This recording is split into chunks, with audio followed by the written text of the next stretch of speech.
නමෝ තස්සේ භගවතු අරහතෝ සම්මා සම්බුද්දස්සේ නමෝ තස්සේ භගවතු අරහතෝ සම්මා සම්බුද්දස්සේ නමෝ තස්සේ භගවතු අරහතෝ සම්මා සම්බුද්දස්සේ බුද්ධෝ සෝ භගවා බෝධාය ධම්මං දේසේති දන්තෝ සෝ භගවා ධම්මතාය ධම්මං දේසේති සන්තෝ සෝ භගවා සමතාය ධම්මං දේසේති තින්නෝ සෝ භගවා තරණාය ධම්මං දේසේති මුත්තෝ සෝ භගවා මෝචාය ධම්මං දේසේති අස්සද්ධෝ සෝ භගවා අස්සාසාය ධම්මං දේසේති පරිනිම්බුතෝ සෝ භගවා පරිනිම්බානාය ධම්මං දේසේති ශ්‍රද්ධාවන්ත පින්නතුනි කුණ්ඩෝපාග්‍ර වූ සම්මා සම්බුදුරජාණන් වහන්සේ පිළිබඳ සාරිපුත්‍ර මහ රහතන් වහන්සේ විසින් ගුණ කථනය කිරීමේදී පටිසම්භිදා මග්ගපාළියේ දේශනා කරන ලද සූත්‍ර පාඨයක් මේ ප්‍රකාශ වුණේ. මේ තේරුම බුද්ධෝ සෝ භගවා ඒ භාග්‍යවතුන් වහන්සේ ස්වයම්බු ඥානයෙන් චතුරාර්ය සත්‍ය ධර්මයේ සහිත ਸਰව ධර්මයන් ਸਰවාකාරයෙන් සර්වඥතා ඥාණයෙන් ආબોධ කොටගෙන බෝධාය ධම්මං දේසේති හිරෝ පාරමී ඇති සූවිසි අසංඛ ගණන් ජනතාවට එම චතුරාර්ය සත්‍ය ධර්මය ආબોධ කරගන්න පිණිස ධර්ම දේශනා කරනසේක. දන්තෝසෝ භගවා ධම්මතාය ධම්මං දේසේති ඒ භාග්‍යවතුන් වහන්සේ ආත්මය දමනය කොටගෙන ඒ කියන්නේ සීලෝම ක්ලේශ ධර්මයන් ਸਰව ප්‍රකාරයෙන්ම වාසනා සහිතම ප්‍රාණී කොට වදාරමින් ආත්ම දමනය කොටගෙන ලෝකයේ අසංඛ්‍ය ගණන් ජනතාවට ආත්ම දමනය සඳහා ධර්මයේ දේශනා කරනසේක. සන්තෝෂෝ භගවා සමතාය ධම්මං දේසේති ඒ භාග්‍යවතුන් වහන්සේ ක්ලේශ ධර්මයන් ਸਰව ප්‍රකාරයෙන් ප්‍රහාණය කිරීම නිසාම ਸਰව ප්‍රකාරයෙන්ම ශාන්ත භාවයටපත් වී ලෝකයේ අසංඛ ගණන් ජනතාවට ආත්ම සංයමයේ පිණිස ධර්ම දේශනා කරනසේක. තින්නෝසෝ භගවා කරණාය ධම්මං දේසේති ඒ භාග්‍යවත් බුදුරජාණන් වහන්සේ ජාති කාන්තාර ජරා කාන්තාර ව්‍යාධි කාන්තාර මරණ කාන්තාර ශෝක පරිදේව දුක්ඛ දෝමනස උපායාස කාන්තාර මේවායින් එතර වී සංසාර සාගරයෙන් එතර වී සතර මහා ක්ලේශ ඕගයන්ගෙන් එතර වී ලෝකයේ අනන්ත පරිමාණ ජනතාවට මේ සංසාර කාන්තාරයෙන්ද සංසාර සාගරයෙන්ද එවාගෙම සියුම් ක්ලේශ ධර්මයන්ගෙන් දෙතර වීම සඳහා ධර්ම දේශනා කරනසේක. මුත්තෝසෝ භගවා මෝචාය ධම්මං දේසේති ඒ භාග්‍යවත් වූ බුදුරජාණන් වහන්සේ තමන් වහන්සේ සීලම ක්ලේශ බන්ධනයන්ගෙන් මිදී ජාත්‍යාදී සංසාර දුක්ඛ ධර්මයන්ගෙන් අත මිදී අන්ලෝ සතුන්ටද ජාත්‍යාදී සංසාර දුකින් අත මිදීම පිණිස ධර්ම දේශනා කරනසේක. අස්සද්ධෝ සෝ භගවා අස්සාසාය ධම්මං දේසේති ඒ භාග්‍යවත් බුදුරජාණන් වහන්සේ ශ්‍රේෂ්ඨ පරිනිර්වාණයෙන් ආත්ම සංතානයේ අෂ්ටසිල්ලට සමුනවාගෙන ලෝවැසි ජනතාවටද ආත්ම අෂ්ටසිල්ල පිණිස ධර්ම දේශනා කරනසේක. පරිනිබ්බුතෝ සෝ භගවා පරිනිබ්බානාය ධම්මං දේසේති. ඒ භාග්‍යවත් බුදුරජාණන් වහන්සේ බෝධිරාජයන් වහන්සේගේ අභියසදී සවාසන සකල ක්ලේශයන් පරිනිර්වාණය කිරීමෙන් ක්ලේශ පරිනිර්වාණයටපත් වී ලෝවැසි ජනතාවටද ක්ලේශ පරිනිර්වාණය සඳහා ධර්ම දේශනා කරනසේක. මේ සූත්‍ර පාඨයේ කෙටි තේරුමයි. මේ දේශනාව තුළින් අපි ආબોධ කටයුතු කරුණු රාශියක් අපට මතුවෙනවා. බුද්ධෝ කියන මේ වචනේ බොහෝම ගැඹීර වචනයක්. බුද්ධ බෝධනේ කියන ධාතුවෙන් ඇදිච්ච මේ වචනය හඳුන්වන්නේ ප්‍රඥා කෞසල්‍යතාවයයි. යම් කිසි ධර්මතාවක් ඉතිරිවක් නැතුව ආબોධ කරගැනීමේ ප්‍රඥාවක් වෙයි නම් ඒ ප්‍රඥාව යත්තා උතුමන්ඩයි මෙතන බුද්ධෝ කියන මේ වචනේ භාවිත කරන්නේ. එයින් සම්මා සම්බුද්ධ, ප්‍රත්‍යේක සම්බුද්ධ, ශ්‍රාවක බුද්ධ නමින්ද මේ බුද්ධ පදයේ බෙදීමටපත් වෙනවා. මෙතන බුද්ධෝ කියන්නේ බුද්ධෝ සබ්බඤ්ඤක ඥානෝ. සර්වඥතා ඥානයෙන් සමන්විත වූ ශාන්තිනායකයන් වහන්සේටයි මෙතන බුද්ධෝ කියන මේ වචනේ භාවිත වන්නේ. මේ බුද්ධත්වයට, ඒ ආબોධයට, ඒ ප්‍රඥා සම්භාරයට පත් වේවදාලිය කෙසේද? විෂයාසංඛ්‍ය කල්පලක්ෂයක් තිස්සේ 512029ක් සරුවඥන් වහන්සේලාගේ ශාසන සම්මුඛ වෙමි. දාන ආදී දසපාරමී පුරමි. සීල සමාධි ප්‍රඥා ගුණ වඩමි. ඥාන සමාධි සමාපatti අභිඥා බල විපස්සනා ඥාන වඩමි. මේ බෝධි සම්භාර පිරීමේදී ඒ මහෝත්තමයන් වහන්සේගේ సంతානයෙහි ගාම්භීර ප්‍රඥා සම්භාරේ පහළ කර ගැනීමට හේතු වන බෝධි සම්භාර මුදුන් පමුණවාගෙන ආවා.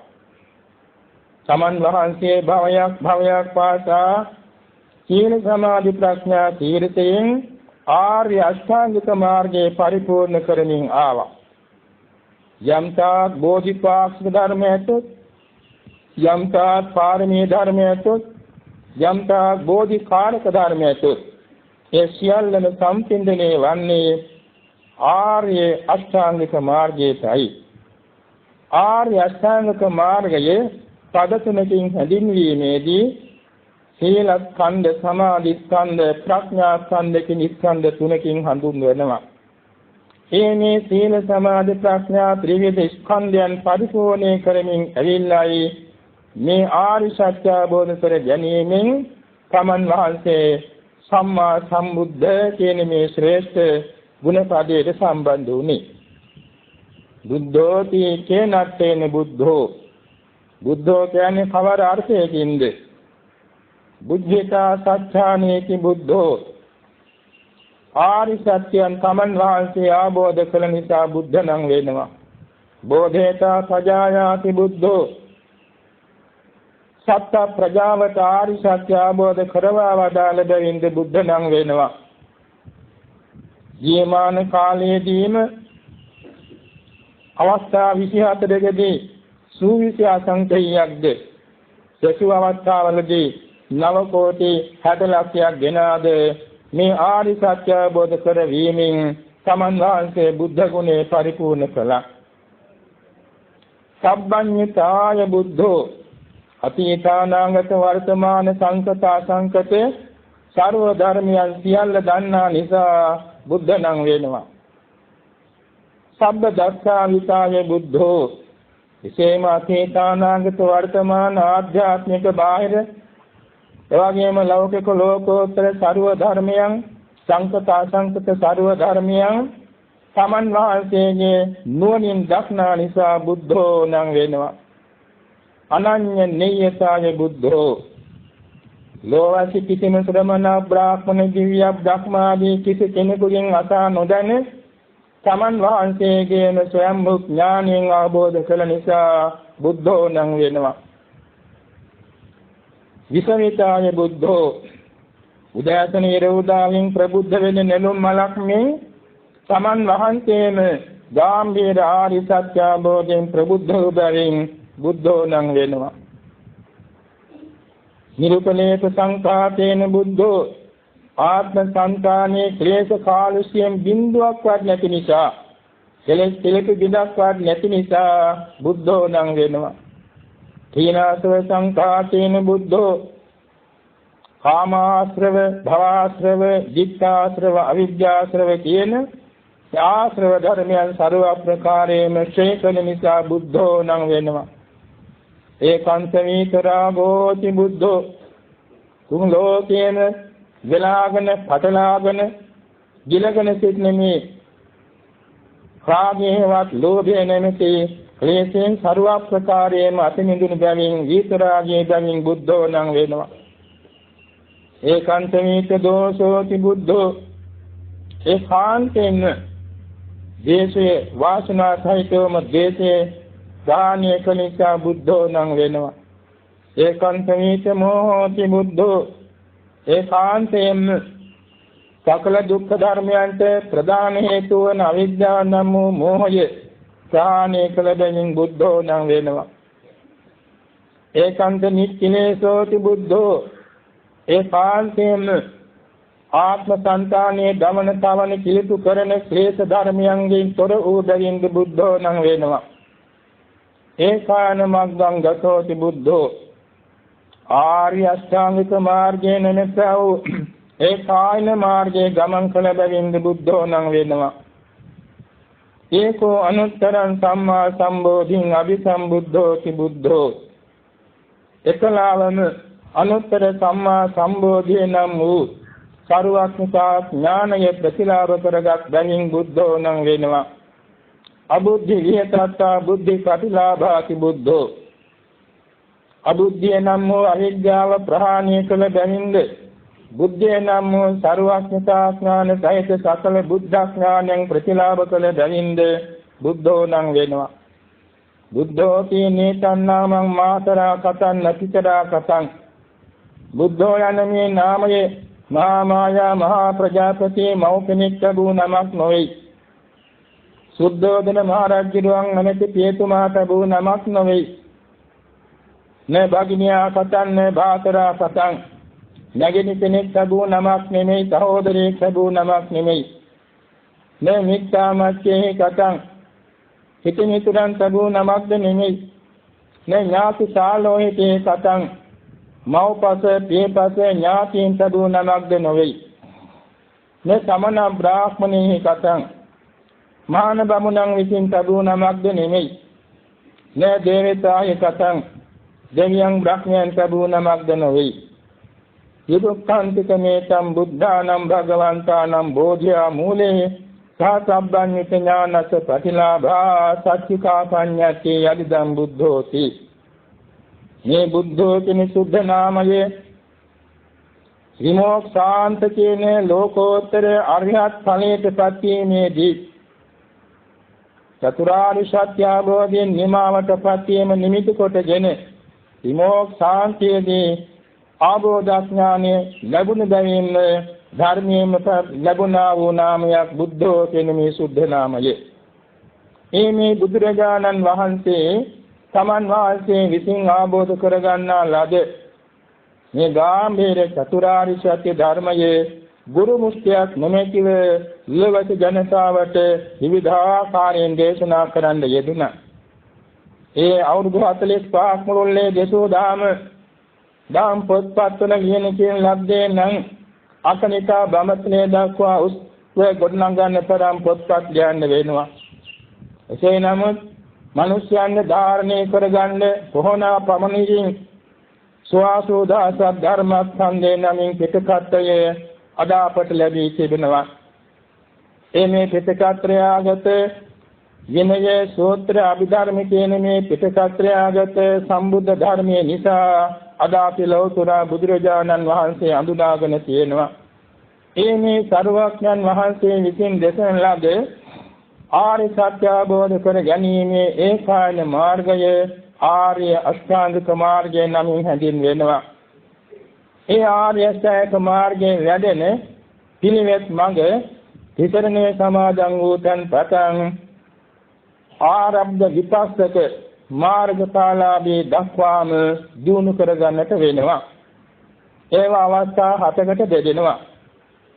සීල විසුද්ධිය, චිත්ත විසුද්ධිය, ධිට්ඨි විසුද්ධිය, කාංකා විතරණ විසුද්ධිය, මග්ගා මග්ග ඥාන දර්ශන විසුද්ධිය, පටිපදා ඥාන දර්ශන විසුද්ධිය සහ ඥාන දර්ශන විසුද්ධිය නමින් මේ පටිපදා හත විසුද්ධිය අතේ පහදා තියෙනවා. තිසරණේ පටන් කෝටියක් සංවර උපසම්පදා සීලය දක්වා දීපෑදී සෑම දෙනා විසින්ම සමාදන්ව රක්නා ලැබෙන සීලස්කන්ධය තමයි මෙතන සීල විසුද්ධියට ගැනෙන්නේ. ඒ සීල විසුද්ධිය අංග 8කින් පිරුණා නම් තමයි විසුද්ධි සීලයක් වන්නේ. තමා සමාදන්ව ගන්නා ලද සීලයේ අඛණ්ඩ සීලයක් නම් සීල විසුද්ධි. අච්චිද්ද සීලයක් නම් සීල විසුද්ධි. අසබල සීලේ නම් සීල විසුද්ධි. අකල්මාස සීලයක් නම් සීල විසුද්ධි. බුද්ධිස්ස සීලයක් නම් සීල විසුද්ධි. විඤ්ඤුප්පසත්ත සීලයක් නම් සීල විසුද්ධි. අපරාමර්ථ සීලයක් නම් සීල විසුද්ධි. පටිච්චසමුප්පාද සීලයක් නම් සමාධි සංවත්තනික සීලයක් නම් සීල විසුද්ධි. මෙන්න සීල විසුද්ධියේ කොටස් 8ක් මෙතන කියවුණා. සමාදන්ව ගන්නා ලද සීලේ මුලින් අගින් කඩා නොගත්තා නම් අකණ්ඩයි. මැදින් නොකඩා ගත්තා නම් අච්චිද්දයි. සීලයේ සිකපද බෙදනු ගත්තා නම් අසබලයි. තනින් සිකපද නොබෙද ගත්තා නම් අකල්මාසයි. තණ්හා දිට්ඨිය ලාභ සත්කාර කීර්ති ප්‍රශංසා අපේක්ෂා නොකරනවා නම් ඒ සීලය බුද්ධිසයි.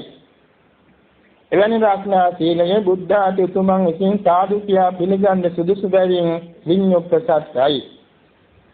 සීලේ නිසා දිව්‍ය බ්‍රහ්ම ශක්ති රජවැනි සම්පත් ඇතිවේ නැත්නම් තණ්හා දිට්ඨියෙන් අල්වා නොගත්තේ නම් අපරාමර්ථයි. එසේ රක්නාද සීලය සතර ඉරියව් වේන සමාධියට පදනම් වන බැවින් සමාධි සංවත්තනිකයි. මේ ආකාරයෙන් රත්නාලද සීලය සීල විසුද්ධිය නමින් හැඳින්වෙනවා. සීල විසුද්ධියේ පිහිටාගෙනයි චිත්ත විසුද්ධියේ පිහිටන්නේ ලැබෙන්නේ. චිත්ත විසුද්ධියේ නමින් මෙතන හැඳින්වෙන්නේ සමත භාවනාවෙන් ලැබෙන උපචාර සමාධිය සහ අර්පණා සමාධියයි. සමත භාවනාවේදී උපචාර සමාධිය අනිවාර්යෙන් ලැබෙනවා සෑම කර්මස්ථානයකින්ම. අර්පණා සමාධිය ලැබෙන්නේ සමත භාවනා 40කින් පමණයි. බුද්ධානුස්සති, ධම්මානුස්සති, සංඝානුස්සති, සීලානුස්සති, ත්‍යාගානුස්සති, දේවතානුස්සති, උපසමානුස්සති, මරණානුස්සති කියන මේ අටෙනුත් ආහාරයේ පටිච්චෝල සංඥා චතු ධාතු අවස්ථාන කියන මේ 10න් උපචාර සමාධිය පමණක් ලැබෙනවා. ඒකත් චිත්ත විසුද්ධියයි. උපචාර සමාධියේ නීවරණ යටපත් වෙනවා. නීවරණයන්ගෙන් සිතේ තොර වෙනවා, විසුද්ධියටපත් වෙනවා. ඊළඟට තියෙනවා ප්‍රථම ඥානයේ පමණක් ලැබෙන කර්මස්ථාන 11ක්. පටික්කුල මනසිකාරයෙන් නම් කායගත සතියයි දස අසුභයයි කියන 11න් ප්‍රථම ඥාන පමණක් ලැබෙනවා. එයින්ද නීවරණ යටපත් වෙන බැවින් රූපාචර අර්පණා සමාධියක් බැවින් ඒකත් චිත්ත විසුද්ධියක්. ඥාන 3ක් පමණක් ලැබෙන භාවනා 3ක් තියෙනවා. මෛත්‍රී කරුණා මුදිතා තුනෙන් ප්‍රථම ඥානයයි, ද්විතිය ඥානයයි, තෘතිය ඥානයයි 3 පමණක් ලැබෙනවා.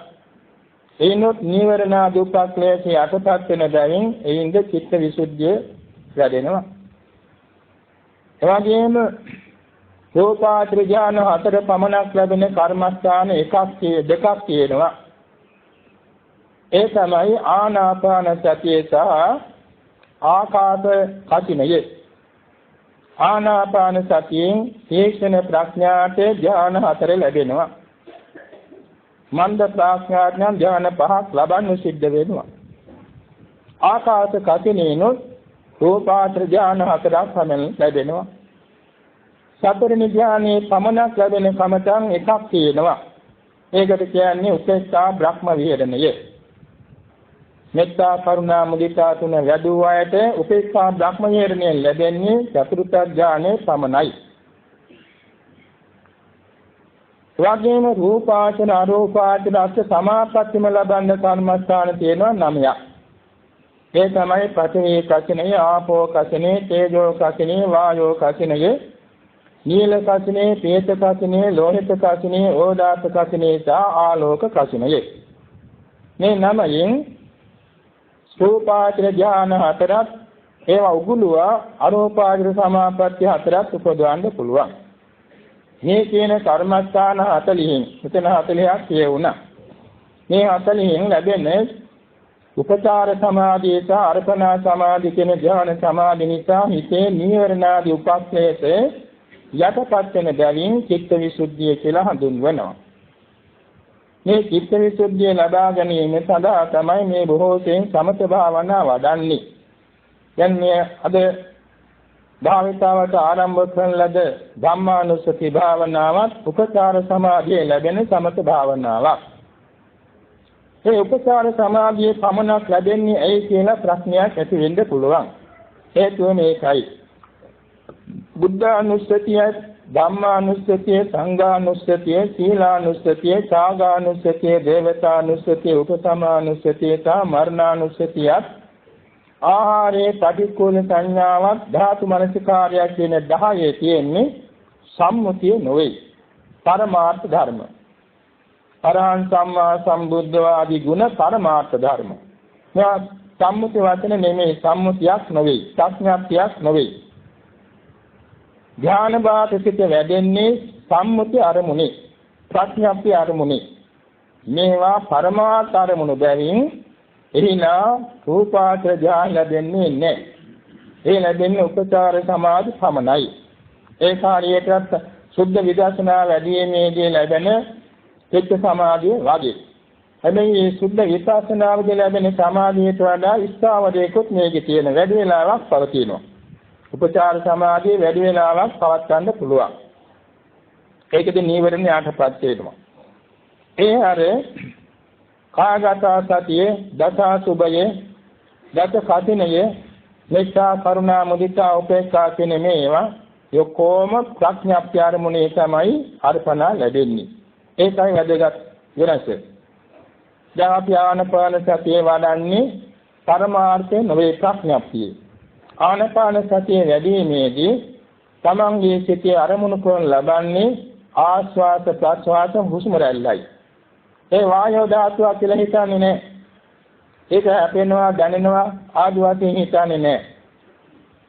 එසේ නොසිතා කරන ලබන්නේ සම්මුති අරමුණක් ගැන චිත්ත සමාධිය උපදවීමයි.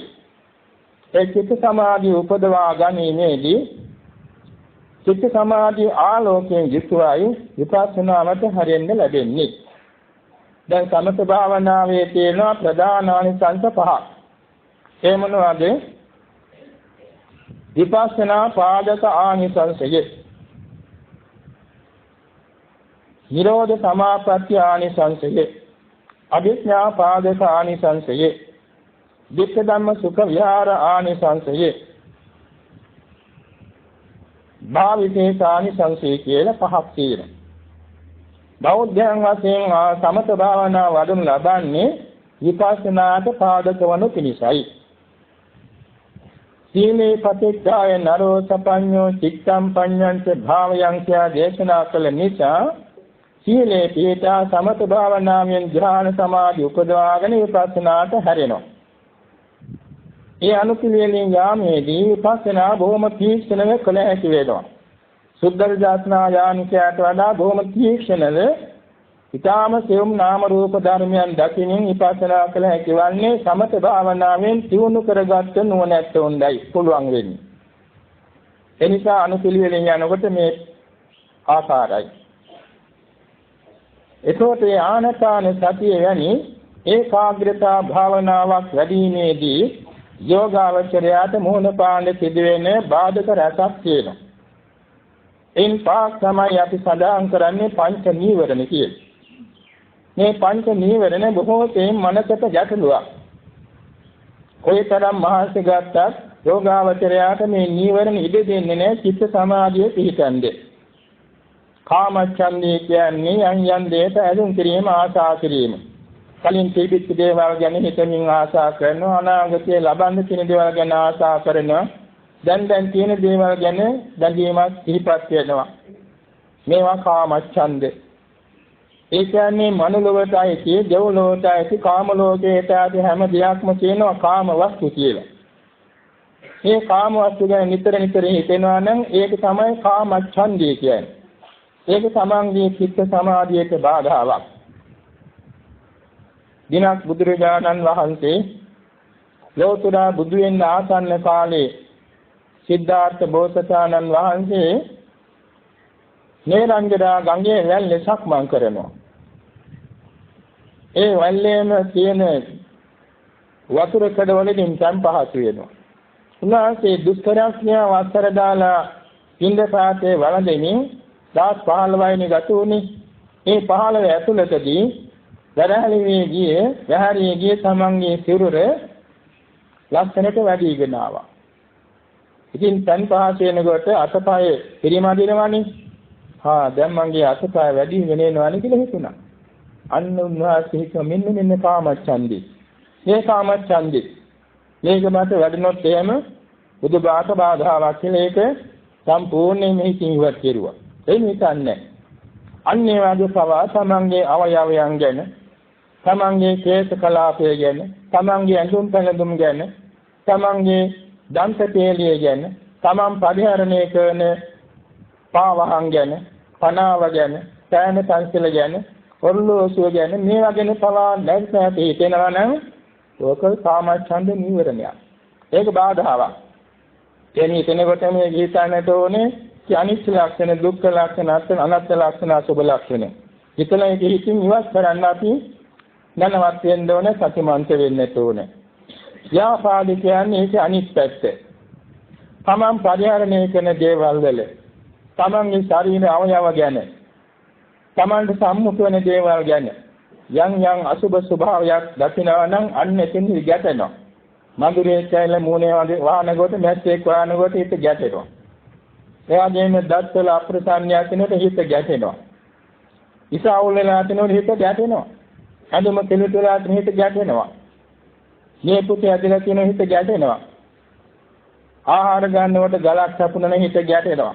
ඔය තරම් හැම වෙලාවෙම අපේ සිත අපි දන්නේම නැතුව ගැටීමටපත් වීම තමයි නිරුස්සන බව තමයි.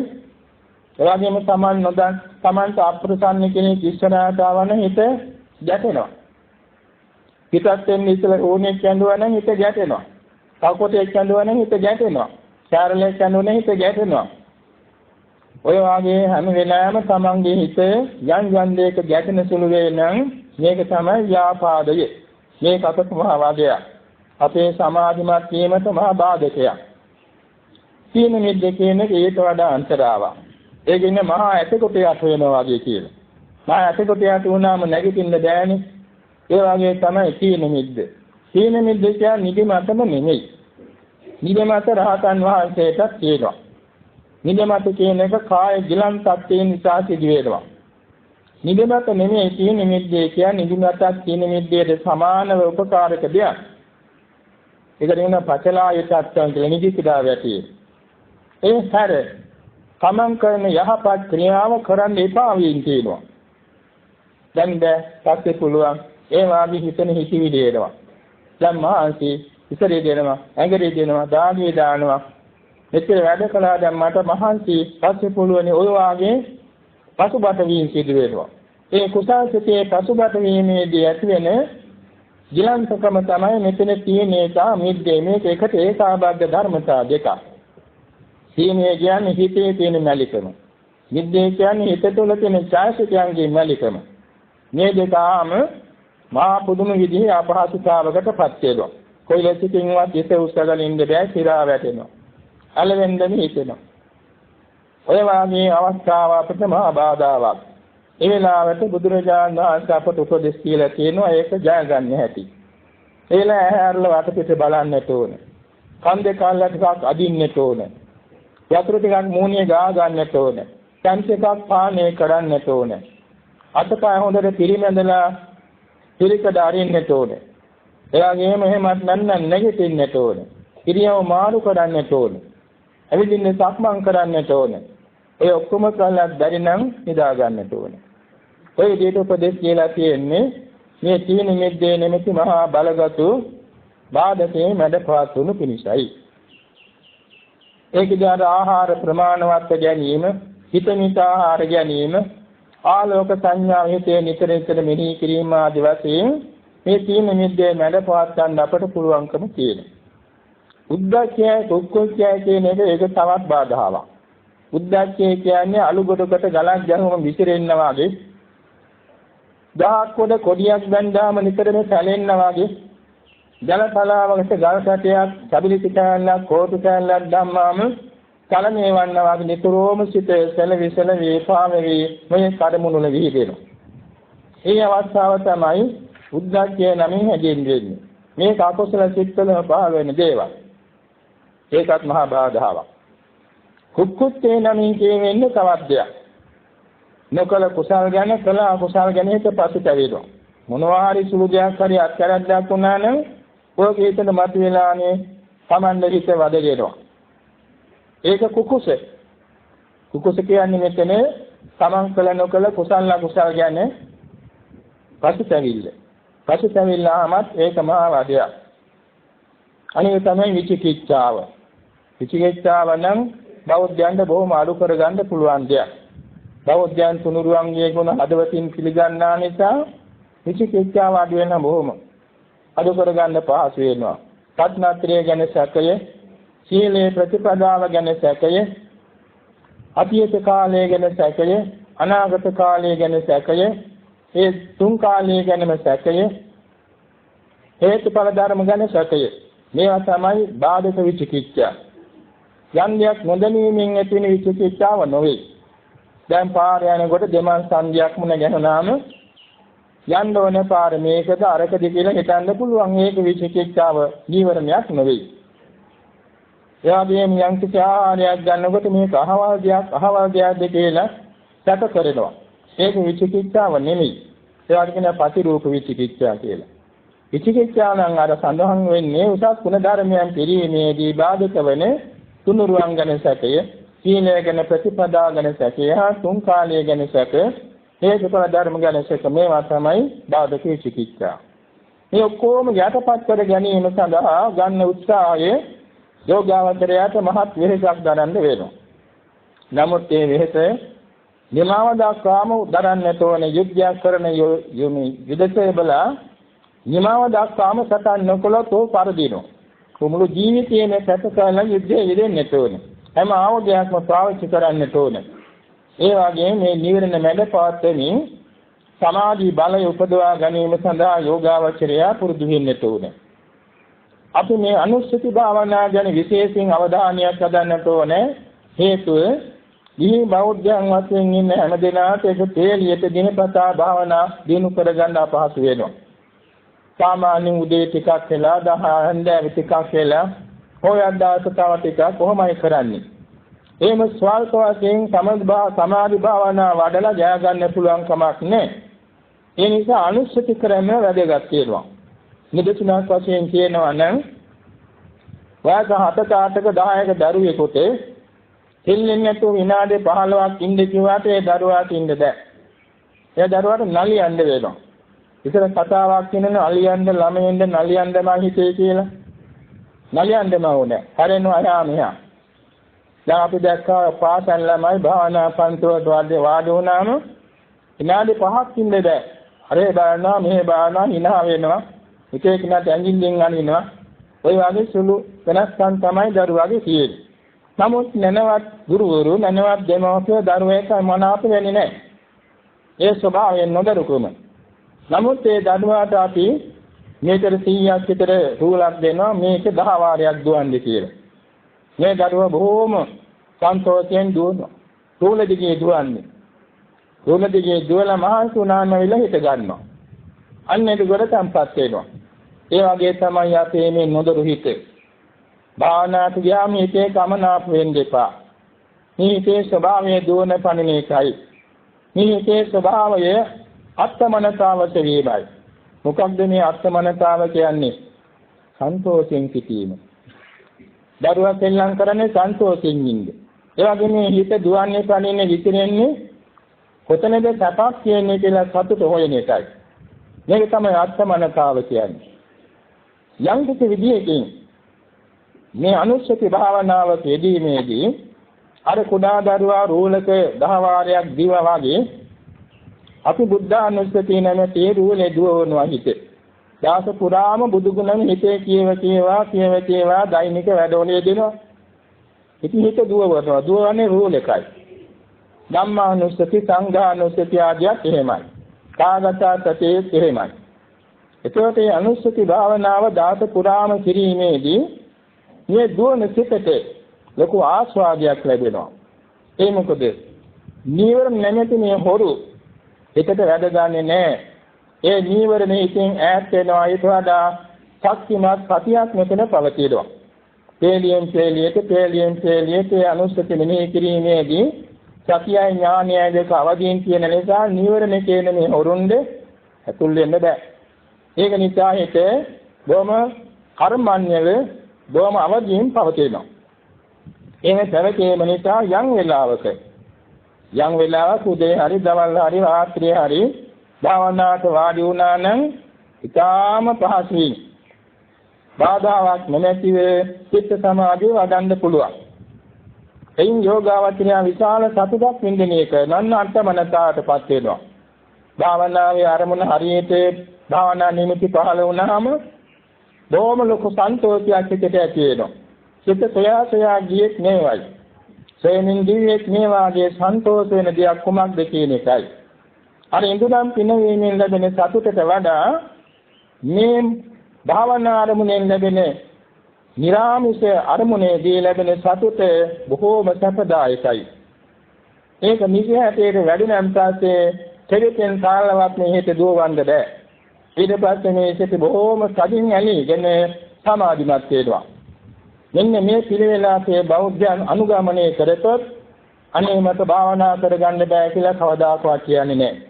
මට භාවනා කරන්න වෙලාවක් නැහැ කියලා කියන්නේත් නැහැ. මේ සාර්ධ 30කට පමණ ඉස්තරේක මහත්මයෙක් මට කියනවා ස්වාමින් වහන්සේ අපිට භාවනා කරන්න වෙලාවක් නැහැ. අපිට ධර්මයේ හැසිරෙන්න වෙලාවක් නැහැ. නමුත් අපි ධර්මයේ නොහැසිරෙන්න වෙලාවක් නැහැ ස්වාමීනි කියනවා. ඒ වැදගත් පිළිතුරක්. ධර්මයේ නොහැසිරෙන්න වෙලාවක් නැහැ කියනවා. ඒ මොකද කාරණේ? වාඩි වෙලා යමක් හිතන්න වෙලාව නැහැ. නමුත් දාස පුරාම තමන්ගේ සිත කුසල් අරමුණේ පවත්වා ගන්නවා. මේක තමයි කිව්වේ. ධර්මයේ නොහැසිරෙන වෙලාවක් නැහැ කියේ.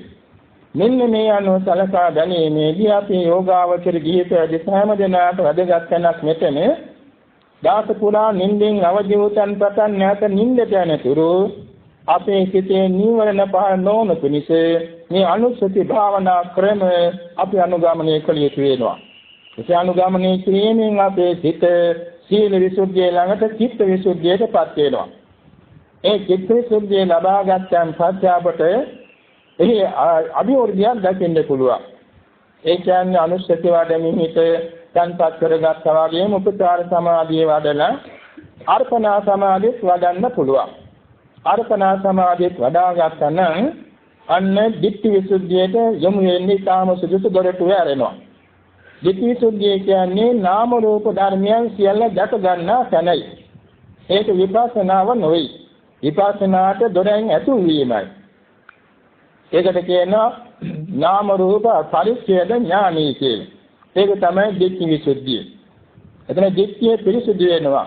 නාම රූප සියල්ල දැකලා නාම රූපයන්ගේ හේතුඵල සම්බන්ධතාව සොයා ගන්නවා. ඒවා එකක් ගානේ ලක්ෂණය, රසය, පච්චුපට්ඨානේ, පදත්තානේ මේ අතර අනුව රූප 28ම, චෛතසික 52ම, සියලුම කුසල අකුසල සිත් මේ කොම බලනවා. බලනාර පටිච්චසමුප්පාදයන්ව හේතුඵල සම්බන්ධතාව දැක ගන්න ඉස්සරේ ඒ නාම රූපයන් පරිච්ඡේද කරගත්ත බැවින් දැකගත්ත බැවින් ආධ්‍යාත්මික උද බාහිර උද නාම රූපයන් දැක ගැනීමට කියනවා නාම රූප පරිච්ඡේද ඥානයේක දිට්ඨි විසුද්ධියයි. ඊළඟ මේ හේතුඵල සම්බන්ධතාව දකින්නට අතීත අනාගත වර්තමාන නාම රූප පරම්පරාව මෙනෙහි කරමින් අතීත හේතු සොයා බලනවා. අතීත හේතු සොයා බැලීමේදී පූර්ව භවයෙහි අවිද්‍යාවයි තෘෂ්ණාවයි උපාදානයයි කර්මයයි සංස්කාරයයි කියන පහක් හේතු වෙලා මේ භවයෙහි උපදින කර්මයේ රැස් වුණා. අවිද්‍යාව පත්‍ය සංඛාරා කියේ මේකයි. ඒ සංඛාරා නිසා මේ භවයේ ප්‍රතිසන්දි විඥානය පහළ වුණා. සංඛාර පත්‍ය විඥානං කියන්නේ ඒකයි. මේ විඥානයේ ඒකාබද්ධව පහළ වුණා නාමයයි රූපයයි. නාමයෙන් නම් මේ සිතේ පහළ වෙන ඡායසික ධර්ම අපි හිතමු සෝමනස්සාගත ඥාන සංප්‍රයුක්ත මහා විපාක සිතක් නම් ඒ විඥානයේ ඡායසික ධර්ම 34ක් එතන 133ක් එකතු වෙනවා. ඒ වගේම මව කුසක පරිසන්දි ගැනීමේ උත්කෘෂ්ඨ පරිච්ඡේදයෙන් රූප කලාප 3ක් පහළ වුණා. අන්න විඥාන පත්‍ය නාම රූපං කියන්නේ මේකයි. මේ නාම රූප අභිවෘද්ධියටපත් වීමෙන් මොකද සිද්ධ වෙන්නේ? ආයතන 6ක් සම්පූර්ණ වෙනවා. එයින් දැන් මන ආයතනේ පිරලා තියෙනවා. ඡායසික ධර්ම වශයෙන් ධර්ම ආයතනේ තියෙනවා. ඊළඟට රූප ධර්මයන් අභිවෘද්ධියටපත් වෙනවා. මනුෂ්‍ය ශරීරයක් ඒ කියන්නේ දවස් 77ක් පිරෙනකොට ඒ මනුෂ්‍ය සංතානයේට ඒ දරු වස්තුවට අවශ්‍ය වෙන ඉන්ද්‍රිය ධර්මයන් කියලා පහළ වෙලා ඉවර වෙනවා. ඒකනේ සතිය 11ක් ඇතුළතදී. එතෙන්දී චක්ඛායතනයයි, සෝතායතනයයි, ගානායතනයයි, ජීවායතනයයි කියන මේවා පහළ වෙනවා. කලින්ම කායායතනේ පහළ වෙලා තිබුණා, මනායතනය, ධර්මායතනය පහළ වෙලා තිබුණා. එතකොට නාම රූප නිසා ආයතන 6ක් ඇති වුණා. ආයතන 6 නිසා ඒ ආයතනයන් හේතු කොටගෙන ස්පර්ශ 6ක් ඇති වෙනවා.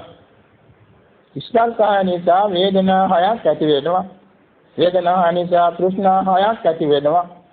තෘෂ්ණා 6 නිසා උපාදාන 4ක් ඇති වෙනවා. උපාදාන 4 නිසා කර්ම භවය සිද්ධ වෙනවා. කර්ම භවය නිසා උපපත්ති භවයක ජාතියවත් නැත උත්පත්තිය සිද්ධ වෙනවා. අයමත්‍ය ආත්මා පරම්පරාව අවිද්‍යා පත්‍ය සංඛාරාදී වශයෙන් නැතත් මේ පරම්පරාව යනවා. ජාති ජරා මරණ ශෝක පරිදේ දුක්ඛ දෝමනස පිරිවරාගෙන. දැන් මේ හේතුඵල සම්බන්ධතාව කියන්නේ අතීත කාලයේ ගැන අනාගත කාලයේ ගැන තුන් කාලයේ ගැනම දැනගැනීම. මේකට කියනවා ප්‍රත්‍යපරිග්‍රහ ඥානය. මේ ප්‍රත්‍යපරිග්‍රහ ඥානයේදී කියනවා කාංකා විතරණ විසුද්ධිය. තුන් කාලයේ පිළිබඳ 16 ආකාර සකසාංකා මෙතින්දි සියල්ලම සේදී යනවා පිළිසිදු වෙනවා. ඒසා කාංකා විතරණ විසුද්ධිය. ඊළඟට යෝගාවචරය කරුන් ලබන්නේ සම්මාර්ථන ඥානයේ පටන් ගැනීමයි. සම්මාර්ථන ඥානයේ වශයෙන් තමන් විසින් දක්නා ලද රූප කලාප 23ක් මේ సంతානියේ තියෙන ඒවත් චිත්තචෛතසික ධර්ම සියල්ල සම්පින්දනය කරමින් චත්තානීසාකාර මහා විපස්සනාට නම් වෙනවා. අනිත්‍ය ලක්ෂණ 10යි, දුක්ඛ ලක්ෂණ 25යි, අනාත්ම ලක්ෂණ 5යි කියලා මේ සම 40 ආකාරයෙන් විපස්සනාට හරවනවා, සම්මර්ෂණය කරනවා. මේ සම්මර්ෂණය කිරීමේදී ආලෝක, ප්‍රීති, පස්සද්ධි ආදී කර්ම 10ක් ඇති වෙන්න පුළුවන්. 10න් කීපයක් හෝ ඇති වෙන්න පුළුවන්. ඒවා පිළිබඳව නිකාන්තය කියලා ආසාවක් ඇති වෙන්න පුළුවන්. ඒකට කියන උපක්ලේශ 10 කියලා. මේ උපක්ලේශ 10 ජයගන්නට ඕනේ ත්‍රිලක්ෂණයට හරවලා. අනිත්‍ය දුක්ඛ අනාත්මයට හරවලා මේවා ජයගත්තාම නාම රූපයන්ගේ ක්ෂණික වේ හරියට ඉදෙන බත්සලියක පෙන බුබුලු බිඳි බිඳි වැටෙනවා වගේ, ලයිසක් වයින්කොට ජලාශයක පෙන බුබුලු ඉපදී බිඳෙනවා වගේ නාම රූප බිඳෙන හැටි දකිනවා. ඒ උද්‍යාමයේ ඥානයේ කියන මේ නෝන පහළ වෙන එකට කියනවා මග්ග ඥාන දර්ශන විසුද්ධිය කියලා. ඒ ආලෝක ප්‍රීති පස්සද්ධාදී අමාර්ගයේ බවත් ඒ විපස්සනාක් නැංවීම මාර්ගයේ බවත් ආબોධ කර ගැනීමෙන් උද්‍යාමයේ ඥානයේ පිරිසුදු වෙනකොට මග්ග ඥාන දර්ශන විසුද්ධිය. ඒ නැවතෙන්නේ ඊට පස්සේ පටන් ගන්නවා භංගානුපස්සනාව වශයෙන් විපස්සනාව. රූප සප්තක අරූප සප්තක කියලා ඉතා විශිෂ්ට මනසිකාර ධර්මයක් තියෙනවා. ඒ විපස්සනා මනසිකාරයේ තුලින් විපස්සනා කරන නුවණ පවා ඥානේ පවා විපස්සනා කරන්න පටන් ගන්නවා. ඉතින්ගේ පුදුමාකාර ආලෝකයෙන් සීලම චිත්තචෛතසික ධර්මයන් රූප ධර්මයන් සියල්ලම 14 ආකාරයකින් විපස්සනා කිරීම නිසා භංගානුපස්සනා කියන විපස්සනා ඥානෙ කෙරෙන්නේ.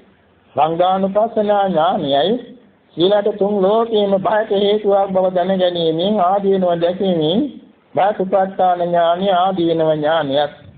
තුන් ලෝකේම ගැන සංස්කාර ලෝකය ගැන කලකිරීම වශයෙන් පහළවන නිබ්බිදා ඥානියක්. මේ තුන් ලෝකේම ඊතර වීමේ කැමැත්ත වෙන මුංචිත කාම්‍යතා ඥානියක්. නිදීමේ උපාසලකයෙන් වශයෙන් තීක්ෂණ ලෙස ත්‍රිලක්ෂණ විපස්සනා වැඩි යුතුයි කියලා දැනගන්නා වූ පටිසංකානුපස්සනා ඥානයක්. මේ විපස්සනා වැඩිමින් මේ ස්කන්ධ ලෝකයෙන් ඈතර නිවනටපත් වෙනවා කියන අවබෝධය ලැබීමෙන් සිද්ධ වෙන සංකීර්තන කියන සංකාරුපේක්ෂා ඥානයක් මේ ඥාන පරම්පරා පහළ වෙනවා. මේකට කියනවා පටිපදා ඥාන දර්ශන විසුද්ධිය. මේවායින් පිරිසුදු වෙමින් ගිහිල්ලා ඊළාට යම් කිසි වේලාවකදී තමන්ගේ సంతානයේ සතිපට්ඨාන සතරක්, සම්‍යක් ප්‍රදාන හතරක්, සීලපාද හතරක්, ඉන්ද්‍රිය ධර්ම පහක්, බල ධර්ම පහක්, බොජ්ජංග අටක්, මාර්ගාංග අටක් ශක්තිමත් බාටපත් වුණා නම් හිරිතු සත්‍රාය, භෝජන සත්‍රාය, පුජ්‍යල සත්‍රාය, ධර්මසාන සත්‍රාය කියන මේවත් හරියට ලැබුණා නම් ඒ මොහොතේදී සංකාරුපේක්ෂා විපස්සනා ඥානයේ යෙදී සිටිනදී ඒ සිත් සංතානයෙන් හිත භවංග පතිත වෙලා මනෝද්වාර වර්ජන ක්‍රියාසිත පහළ වීමෙන් අනතුරුව පරිසරම උපචාර අනුලෝම ගෝත්‍ර භූ කියලා කාමාචර ජවන්සේ සතරක් පහළ වෙන එක වීතියක මේ ජවන්සේ සතරෙන් පරිකර්ම උපචාර අනුලෝම කියන මේ සිත් තුنين කෙරෙන්නේ නාමයක් හරි රූපයක් හරි සංස්කාර ධර්මයක් අනිත්‍යයි අනිත්‍යයි කියලා හෝ දුකයි දුකයි කියලා හෝ අනාත්තයි අනාත්තයි කියලා හෝ මෙනෙහි කිරීමයි.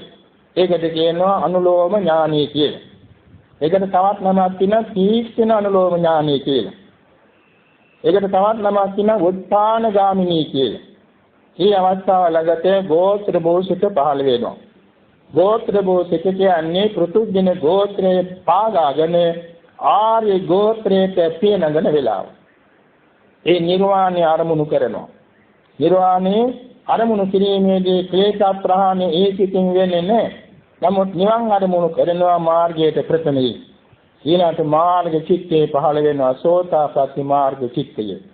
මේ සෝතාපට්ටි මාර්ග චිත්තයේදී ගෝත්‍ර භෝෂිතෙන් අරමුණු කර ගන්නා ලද නිර්වාණ ධාතුව තත්වාකාරයෙන් දැක ගැනීමේදී නිර්වාණ ධාතුව සාක්ෂාත් කරණය කරනකොට දුක්ඛ සත්‍යය පිරිසිඳ ආબોධ වෙනවා, සමුදය සත්‍යය ප්‍රහාණ වශයෙන් ආબોධ වෙනවා, මාර්ග සත්‍යය භාවනා වශයෙන් ආબોධ වෙනවා. ආර්ය සත්‍යය පළමු වරට දැක ගැනීමෙන් එකවර ආර්ය අෂ්ටාංග මාර්ගයේ පරිපූර්ණ වීමෙන් සෝතාපට්ටි මග්ග සමන්නාගත කෙනෙක් බවට පත් වෙනවා.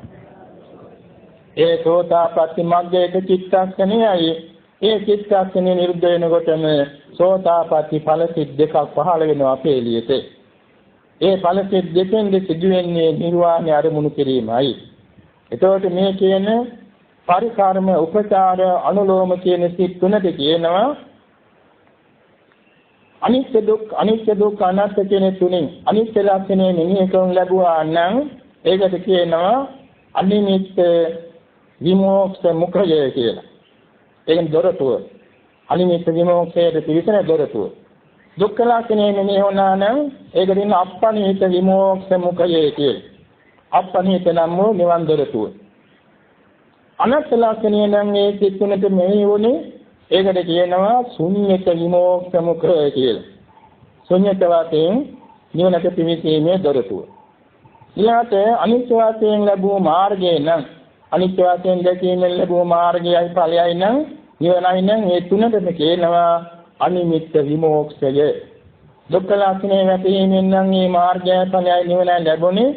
ඒකට කියනවා අප්පනිහිත විමෝක්ෂය. අනත්ත ලක්ෂණය වැටහීමෙන් නම් මාර්ගය ඵලයයි නිවනයි ආબોධි.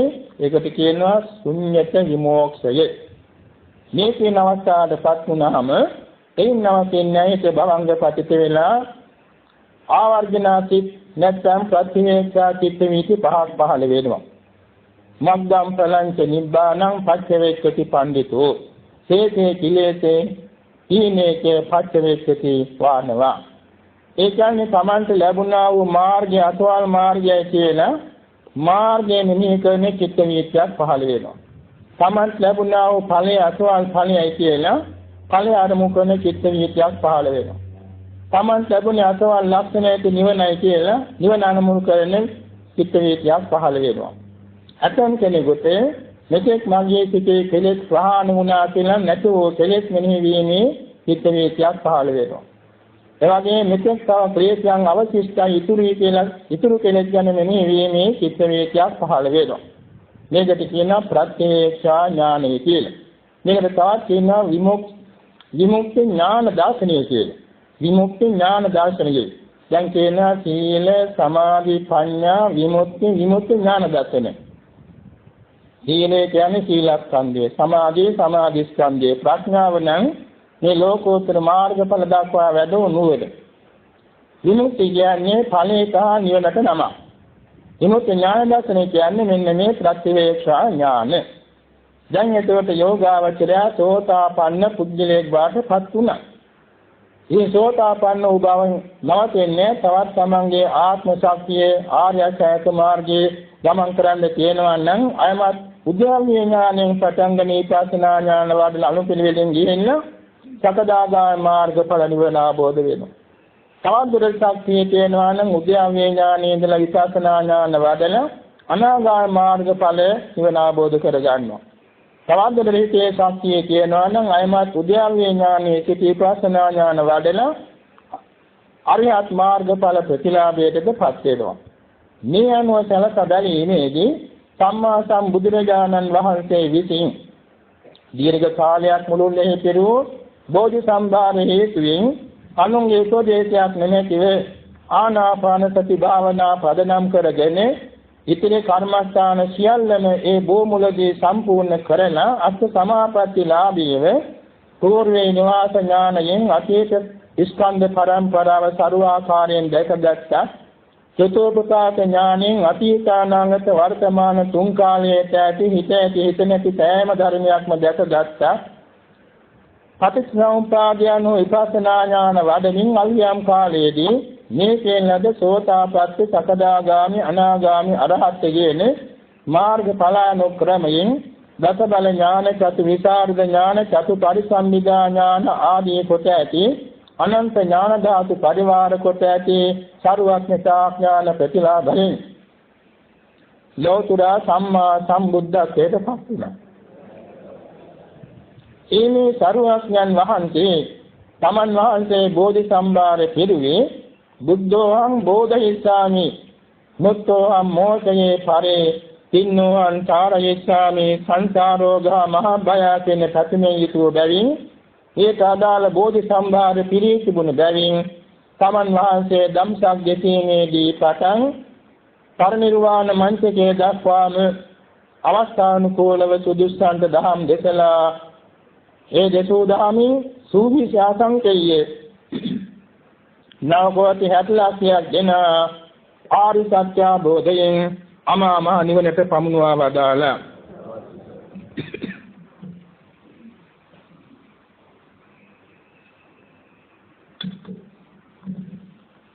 මේ සරුවඥන් වහන්සේගේ ශාසනය තමයි අද අපි මේ සීලයක් පුරන්නේ, සමාධියක් වඩන්නේ, විපස්සනාවක් වඩන්නේ, ආගමික පිළිවෙත් වල යෙදෙන්නේ. මේ හැම කටයුත්තකදීම අපි සලකා බලන්නට ඕනේ අපේ චිත්තසංතානයේ කුමක්ද වැඩෙන්නේ කියලා. අපි නමස්කාරයේ කියන කොටත් පින්නතුනි අපේ සිතේ වැඩෙන්නේ ආර්ය අෂ්ටාංගික මාර්ගය. විතරණයේ කියන කොටත් අපේ සිතේ වැඩෙන්නේ ආර්ය අෂ්ටාංගික මාර්ගය. ශික්ෂාපද එකක් ගන්න කියවීමේදී අපේ සිතේ වැඩෙන්නේ ආර්ය අෂ්ටාංගික මාර්ගය. දොත් නගා සාදු කෙනෙකුට අපේ සිතේ වැඩෙන්නේ ආර්ය අෂ්ටාංගික මාර්ගය. බුදුපාණ දැල්වීමේදී සුවඳ කූර දැල්වීමේදී මලක් පාන සකස් කොට තන්පත් කිරීමේදී එවැගේ බුද්ධ පූජා පැවැත්වීමේදී බුද්ධ වන්දනා කිරීමේදී අපේ සිතේ වැඩෙන්නේ ආර්ය අෂ්ටාංගික මාර්ගය. වතාවත් කිරීමේදී එවැගේම සිල් පෙරවීමේදී එවැගේම ආසන පැනවීමේදී එවැගේම සීවර නැගීමේදී කුසල් සිතින් හැම වෙලාවම අපේ සිතේ වැඩෙන්නේ ආර්ය අෂ්ටාංගික මාර්ගය. අපි ආනාපාන සතිය වැඩිීමේදී මේ බුද්ධානුස්සති ධම්මානුස්සති ආදී අනුස්සති වැඩිීමේදී දාම්පත කියවීමේදී දාම්පදයේ සවන් දීමේදී අපේ සිතේ වැඩෙන්නේ ආර්ය අෂ්ටාංගික මාර්ගය. කොහොමද ඒක සිද්ධ වෙන්නේ? දැන් අපි සලකා බලමු. දැන් මේ බණ පදයක් අපි කියනකොට බණ පදයේ සවන් දෙනවා දෙගොල්ලේ. දේශකයන් වහන්සේ දේශනවා, ශ්‍රාවක පිරිස අසනවා. දෙගොල්ලට වැඩෙන්නේ ආර්ය අෂ්ටාංගික මාර්ගයේ මාර්ගාංග. හැබැයි එකවර අත හිතේ පහළ වෙන්නේ නැහැ. එකවර අත පහළ වෙන්නේ මාර්ගඵල ඥානෝගේ විතරයි. ඊට මෙහා ලැබෙන්නේ අඩු ගානේ 4යි, මධ්‍යම ගානේ 5යි, උපරිම ගානේ 6යි. අඩු ගානේ 4 කියන්නේ නුවණින් තොරව කුසල සිතක් කියනකොට මාර්ගාංග 4යි. නුවණින් යුතුව කුසල සිතක් කියනකොට මාර්ගාංග 5යි. සීලයක් සම්බන්ධ කුසලයක් නම් මාර්ගාංග 6යි. මෙන්න මේමයි මාර්ගාංග අපේ සිතේ වැඩෙන්නේ. දැන් අපි සැලක බලමු. අපි බණ පදයක් කියනකොට දේශකයන් වහන්සේගේ සිතේ ලැබෙන්නේ මොනවද? දේශකයන් වහන්සේ මන පිහින් මන නුවණින් ඒ දේශනේ පැවැත්ීමේදී සිතේ බොහෝ තෙන් සෝමනස්සතාගතේ ඥාන සම්ප්‍රයුක්ත කුසල් සිත් තේලියක්. ඒ කුසල් සිත් තේලියේ හිතේනවා සම්මා දිට්ඨිය. ඒ කියන්නේ ඥානය සම්මා දිට්ඨියයි. ඒ වගේම මේ කුසල් සිත නැවත නැවත පවත්වාලීමේ ඥාන වල සිතක් කියන එකට චෛතසිකයක් කියන එකට කියනවා කුසල විතරකයක සම්මා සංකල්පනාවයි. ඒ වගේම මේ බණ පදයක් කියද්දී දේශකයන් වහන්සේගේ නූපං අකුසල් නූපදී යන උපං අකුසල් දුරු යන නූපං කුසල් සිත් පහළ වෙන උපං කුසල් සිත් වැඩෙනවා. ඒ සඳහා හිතේ දිනමත් කරන වීර්ය සම්මා වායාමයයි. දේශකයන් වහන්සේ කය සිහියෙන් පවත්වගෙන ඉන්නවා. හිතේ සොම්නස සිහියෙන් යුක්තව තියෙනවා. හිතේ කුසල් සිත සිහියෙන් යුක්තව තියෙනවා. ඉතිරි ඡායසික ධර්ම සිහියෙන් යුක්තව තියෙනවා. ඒතකොට සම්මා සතියයි. දවල් සිතක් ගාන ඒකාග්‍රතා ඡායසිකේ පහළ වෙනවා. ඒකාග්‍රතාව සම්මා සමාධියයි. ආනපින්නතුන්වත් එහෙමයි. ආනපින්නතුන්ගේ සිතේ එළඹ සිටි දියෙන් නුවණින් අහනවා නම් ඉතින්දී පහළ වෙනවා මාර්ගාංග 5. මේ අහන්නේ බුදුබණ පදයක්, මේක බුද්ධ වචනයක්, මේක ඒකාන්තයෙන් සත්‍යයි කියලා පිළිගැනීම වශයෙන් පහළ වෙන නුවණ සම්මා දිට්ඨියයි. ඒ වගේම ඒක නැවත නැවත අහන්නේ යොමු කරවන ලබන්නේ සම්මා සංකල්පනාවයි. ධනපදී අහන්නේ නූපං අකුසල් නූපදී යන, උපන්න අකුසල් දුරු වී යන, නූපං කුසල් උපදින, උපං කුසල් වැඩෙන උත්සාහයසිතේ තියෙනවා වීර්යය. ඒක සම්මා වායාමයයි. ධන ඇසීමේදී පෙළවෙන්නේ නැතුව සමාධිමත් වුණා වාගේ හිත සිහියෙන් පවත්වා ගැනීම කායානුපස්සනා සත්‍යයි. කුසල් සිත කෙරෙහි ඇති වෙන සොම්නසේ සිහියෙන් යුක්ත බැවින් වේදනානුපස්සනාවයි. කුසල් සිත සිහියෙන් යුක්ත බැවින් චිත්තානුපස්සනාවයි. කුසල් සිත ඊතනිචාසිත සිහියෙන් යුක්ත බැවින් ධම්මානුපස්සනාවයි. මේක සම්මා සතියයි. ජවන් සිතක් ගානේ ඒකාග්‍රතාව පවතිනවා. කුසල සිතේ ඒකාග්‍රතාව සම්මා සමාධියයි. මේ අනුව බැලීමේදී අපි මේ බණ කීමෙන් ඇසීමෙන් දෙපැත්තෙම සිදුවෙන්නේ මාර්ගාංග සිතේ වැඩිමයි. සීලයක් සමාදන්ව සීලයක් ආවර්ජන කරනකොට මාර්ගාංග 6 වැඩෙනවා. මාර්ගාංග 6 කියන්නේ අර සීලාංග එකක් මේ පහට එක තියෙනවා. වචනෙන් වාක් විරතියක් නම් එතෙන්දී සම්මා වාචා මාර්ගාංගය තියෙනවා. කාය විරතියක් නම් එතෙන් සම්මා කම්මන්ත මාර්ගාංගය තියෙනවා. ආජීව පරිසුද්ධ මේ සීලයක් නම් එතෙන්දී සම්මා ආජීව මාර්ගාංගය පහළ වෙනවා. තුන එකවර පහළ වෙන්නේ එකක් තමයි එකවර ලැබෙන නිසා හයක් ලැබෙනවා. මේවා වැඩෙනකොට පින්නතුනි මුලින් සඳහන් කළ බෝධිපාක් ධර්ම 37ම අපේ වැඩෙනවා. මෙන්න මේක නිසා මේ ආර්ය සත්‍ය අවබෝධයට අපි චිත්තක්ෂණයක් ගානේ සමීප වෙනවා. ඒ කොහොමද? මේ මාර්ගාංග බෝධිපාක්ෂඥයන් සිටේ වැඩෙන්නේ කල්ප කෝටි ගණන් සංසාරය අපට කෙටි වෙනවා. ජාත්‍යාදී සංසාර ගමන කෙටි වෙනවා. මෙන්න දුක්ඛ සත්‍ය අවබෝධයට සමීප වෙනවා. කල්ප කෝටි ගණන් සංසාරය ඈතට යන්නේ කෙලෙස් ස්කන්ධය අපේ කෙටි වෙනවා. අන්න සමුදය සත්‍ය අවබෝධ වෙන්නේ නැති. කල්ප කෝටි ගණන් ඈත ගිහිල්ලා දකින්න තියෙන නිවන අපට ලං වෙනවා. නිරෝධ සත්‍ය අවබෝධ වෙනවා. කල්ප කෝටි ගණන් ඈත ගිහිල්ලා මේ පරිපූර්ණ කරගන්න තියෙන මාර්ගාංග අපි චිත්තක්ෂණයක් ගානේ වැඩි දියුණු කරගන්න. මේ මාර්ග සත්‍ය අවබෝධ වෙන්නේ නැති. මේක නිසා අපි කුසල ජවනයේ චිත්තක්ෂණයක් ගානේ සිදු කරනු ලබන්නේ බුදුපසේ බුදුමහරහතන් වහන්සේ ආબોධ කළ චතුරාර්ය සත්‍ය අවබෝධයේ සමීප වීමයි. එනිසා මේ බුද්ධෝත්පාද කාලයක චිත්තක්ෂණයක් තරම් කෙටි කාලයේ මිල කරන්න බෑ රංගරුවන් වලින්. මහා පොළොවෙන් මිල කරන්න බෑ.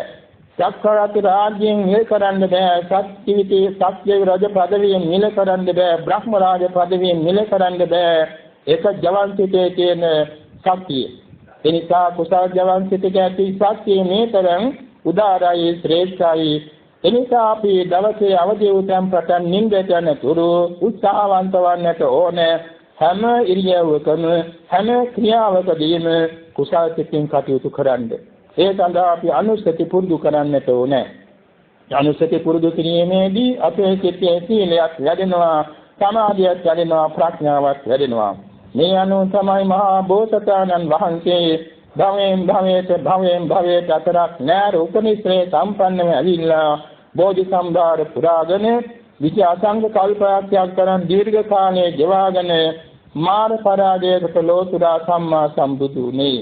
පසේ බුදුවරයන් වහන්සේලා දෙයා සංකේ කල්පනාක්ෂීකින් පසු යගේ පසේ බුද්ධත්වයට පත් වෙන්නේ මේ හිත පුරුදු කර ගැනීම නෙවෙයි.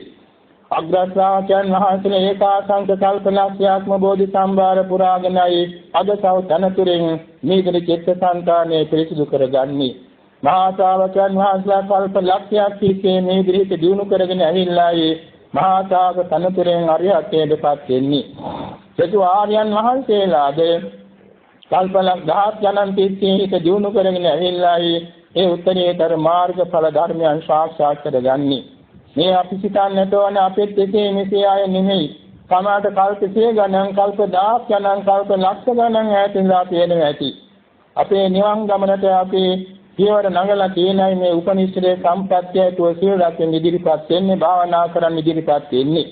එනිසා මේ ලෝකයේ තියෙන හැම දෙයක්ම తాවකාලික බව තේරුම්ගෙන මේ తాවකාලික වූ අනේක විද ප්‍රේතයන්ද පාත්‍ර වෙන විශේෂ වෙන මේ ලෝකයෙන් ඈතර වෙලා ලෝකෝත්තර නිර්වාණය නැමැති වෙනස් වෙන සදාකාලික සාන්ත නිර්වාණ ධාතුව සාක්ෂාත් කර ගැනීම සඳහා යම වූ සිටින් මේ සීල භාවනා පිළිවෙත් නඟට යොමි සිටින්නේ බොහෝ කාලයකට දියුණු කරගෙන මේ ඉසයි කියලා අපි හිතේ සොම්නස ඇති කරගෙන අදත් මේ දවසේදී ඔලේ පටන් මේ වෙනතුරු කායතන්පත් කරගෙන වචනේ තන්පත් කරගෙන සිත තන්පත් කරගෙන බලවත් ශ්‍රද්ධාවෙන්, බලවත් ස්මෘතියෙන්, බලවත් ප්‍රඥාවෙන්, වීරියෙන් යුතුව මේ සීල භාවනා ප්‍රතිපත්තිය යෙදීම හේතුවෙන් අපේ సంతානයේ වැඩුණා වූ ආර්ය අෂ්ටාංග මාර්ග ධර්මය අපට ධ්‍යාන අභිඥා මාර්ගඵලානුක්‍රමයෙන් අග්‍ර අමා මහ නිවන් අවබෝධ කර ගැනීම දක්වා හේතු වේවා, වාසනාව වේවා කියලා නිවන් සුව ප්‍රාර්ථනා කරමු.